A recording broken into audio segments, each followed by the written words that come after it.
I think I've realised how tired I am when I looked back on my weekly wildcard project video and realised I suggested for you guys to get under from Leicester City in. I think I need a rest. What's up guys, hope you're having a great Thursday and welcome to the FPL preview here on the FPL Today YouTube channel. The FPL channel for you managers that think about the game way too much but want to have as much fun with it as possible. In this video we're going to go over some topics that I think are worth covering, as well as some topics that you guys have suggested to me on Twitter. So thank you to the one person that did it this week, much appreciated. But if you want to get your topics covered in the preview, do go and follow me on @JNOFPL. And don't be surprised when you see FPL Big Daddy is my name. If you need the context of that, you should have been part of the Wildcat stream last week. Anyway, let's get into the video, and we start off with the first topic that I want to cover, and it's Wolves over the last 6 fixtures. Now, the graphic that's about to show on the screen is a graphic that makes me worry about their numbers and owning any of their players that take up much of your budget. That would include the likes of Semedo as a defender or Raul Jimenez as a striker. However, of course, there are some very nice and cheap budget options, Kilman being someone I am considering bringing in. And then in midfield, we do have some very nice players to choose from as well. So whilst I'm not suggesting that you get off Wolves players completely, I don't think they're the attacking threat that we need for any of their attacking players that are over a certain amount to be considering. Now, if we actually look at the data, we have shots at 73 shots, which puts them 9th in the league over the last 6.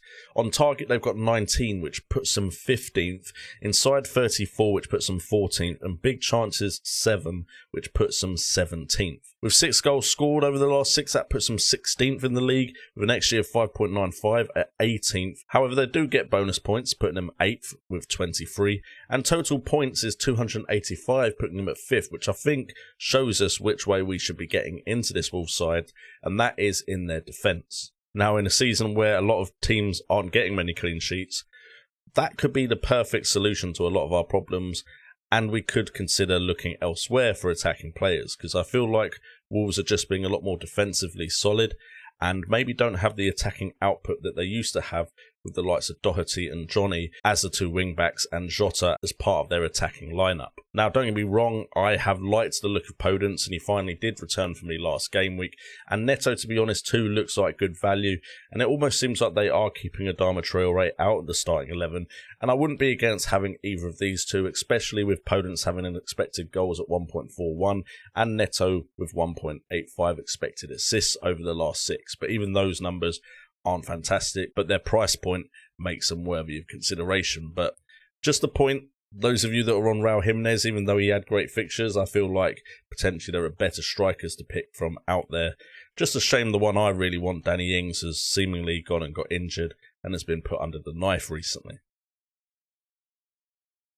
We then move on to the topic that was brought to us by Ayotunde on Twitter, so thank you so much for the topic to cover. And he says, "Hey JNO, Ayo here, love the content. With Man City being serious differentials and Jesus coming back, which attacking Man City players do you most recommend to climb the ranks?" Now, this is a difficult one because, to be fair, there's plenty of options, and one of the big issues I've always had with Man City is the fact that you can be on the wrong Man City player and see the points go to people on other Man City players quite regularly, because if you look at their actual team, it's filled with players capable of scoring big points.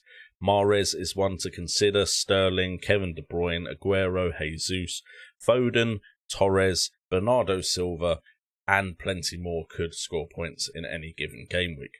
However, if I was going to be picking Man City players, I think first off we could consider the big budget player, and which one would I go to between the likes of Kevin De Bruyne and Raheem Sterling. Now, for me, if I was going to suggest a player to someone else, I'm more likely to lean towards Kevin De Bruyne at 11.5 million. Goals, only 1 over the last 6 and 2 assists over the last 6, but of course Man City haven't been as fluid as usual. But he's had 15 shots with 6 on target, 2 big chances, expected goals at 1.95, expected assists at 1.71, and goal involvement at 38%. Now, the plus point with De Bruyne is the penalties, as well as having the assist threat to go with the goal threat, and also with both path to points being there for him in assists and goals, also more likely to get bonus points. However, All of that being said, while I would recommend Kevin De Bruyne to you, I do like the punt of Raheem Sterling. He can be a player that gets a big haul, and if you get the captaincy on him at the right time, we saw what happened in Project Restart. A lot of people saw their rank rise because they had Raheem Sterling and they put the captaincy on him. Now for me, Raheem is a form player. If he's on form, you should be trying to get him into your sides, and he could score big points for you. However, considering the fact that I believe he is a form and confidence player, I think the safer option to begin with is Kevin De Bruyne. And although it is what we call in the business a sideways move, if Raheem suddenly shows to be the better option, it's not a sideways move, it's you getting the player that's going to score you more points in. So I would suggest Kevin De Bruyne first, but always keep an eye on Raheem Sterling. As for up front, Jesus is of course back. Aguero potentially could be injured again. Need to do the research on it, but if Gabriel Jesus is back, I do like him as a bit of a punt. We're coming up to a part of the season where Spurs fixtures do turn, and if you're thinking of getting rid of Kane and keeping Son, for example, then Jesus could be a cheeky punt. He is a player that always gets good opportunities when he does lead the line at Man City, and although he's not potentially the natural and explosive finisher that Sergio Aguero is, he's leading the line for Man City. He's going to get goals.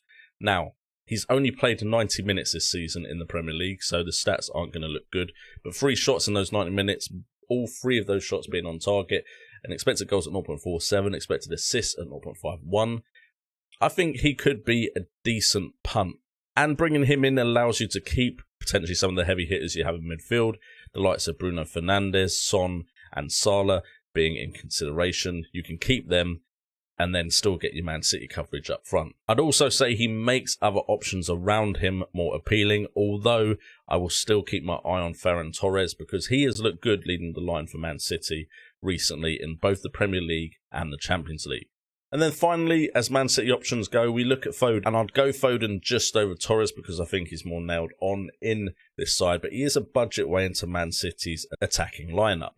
Now, he is someone that is going to be a rotation risk, so you might find yourself in a game week where the lineup comes out and he hasn't made the starting 11. However, he has managed in the last 6 to get 2 goals, 1 assist, 11 shots, 5 on target, 3 big chances, and expected goals that is actually higher than Kevin De Bruyne's at 1.80. His assists, of course, is lower at 0.45, but he is a player that you can get for 6.6 million that could be playing in the Man City midfield, which is always very, very enticing. Like Torres is, he can work his way into the side, he offers great value and has stats to match other big hitters in the side as long as he starts.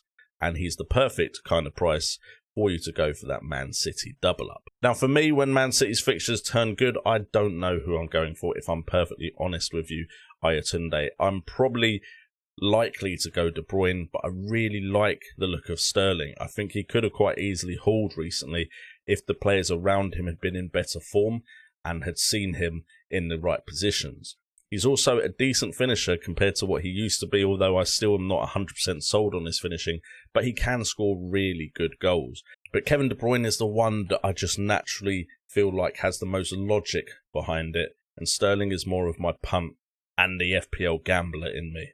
As far as Foden, decent option. I just would prefer to go elsewhere because I want my players to definitely be starting, but he is someone that could do really well for you if you get him at the right time.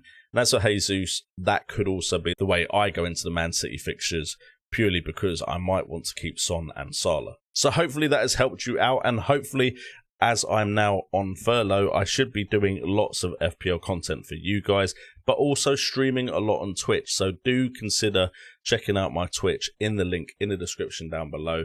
And I can talk to you guys about FPL while playing some games. Football Manager comes out this month. I've got the new FIFA, and of course I am in love with Among Us at the moment. So all of those are possibilities. Check out the link in the description to check out my Twitch channel. And then last but not least, we look at the fixtures and try and figure out who I suggest as the captaincy option. Now, looking at the fixtures, we start with Friday, and we've got an early kickoff, guys, so make sure to get those teams ready in time for the 4 o'clock deadline on Friday. We have Brighton versus Burnley first. I'm hopeful for Brighton to be able to show their attacking football in this game and maybe take it to Burnley. But of course, there does seem to be some issues in that locker room. As for Southampton versus Newcastle, again, I think Southampton are now the side that we expect them to be from the start of the season. Unfortunately, Danny Ings isn't there, but I would still think Southampton could get a win in this one and potentially keep a clean sheet. Very interested to see what Everton do against Man United without Richarlison back, but it looks like Digne and Rodriguez will be back, which improves the likelihood of Dominic Calvert-Lewin scoring for me, which is always good. And Man United right now, I just don't know how to predict how they will do. So I want a Man United player if they are to hit form. I'm just not sure now is the time they will do that. Crystal Palace versus Leeds should be all-out attack Leeds with Crystal Palace defending. I'd still like the looks of Bamford as an option, but maybe I wouldn't be urgently bringing him in this game week. Chelsea versus Sheffield United, I expect a Chelsea win, but not by too many goals. Bit worried about Timo Werner starting. He is in my side, and it seems like players were rested in Europe, and Timo Werner wasn't one of them. And then West Ham versus Fulham. If you're getting a West Ham option in this game week, it looks like a good one with them facing Fulham.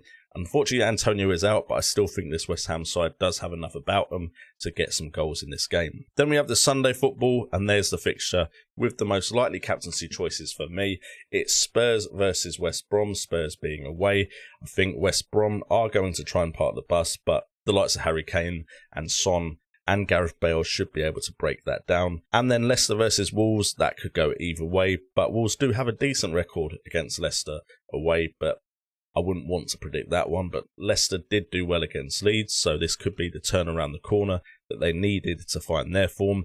Then the big game of the weekend, Man City versus Liverpool, and I think this one could go either way. You could even captain one of your players in this game, say a Salah, Sterling, Kevin De Bruyne or Mane, because it could be high scoring. It could also be a cagey affair, but I personally just prefer Kane or Son from the West Brom game. It makes the most logical sense. And then we've got Arsenal versus Aston Villa, and Arsenal are showing a lot better defence. Aston Villa have shown a lot better defence. Attacking wise, I could see both teams scoring, and I just don't know how to predict this one. Aston Villa have done well enough for this to be a difficult one to call, but I'd like to think Arteta's a good enough manager to be able to pull this one out of the bag, but we shall see. Anyway, guys, so if you have enjoyed this preview video, please do make sure to hit that like button, subscribe, and hit that notification bell. And also do feel free to check out my Twitch channel. Now that I'm on furlough, like I said, hopefully I'll be much more active online and can answer a hell of a lot more of your questions. With that being said, I've been JNO, this has been FPL Today, and remember, it's all about the game.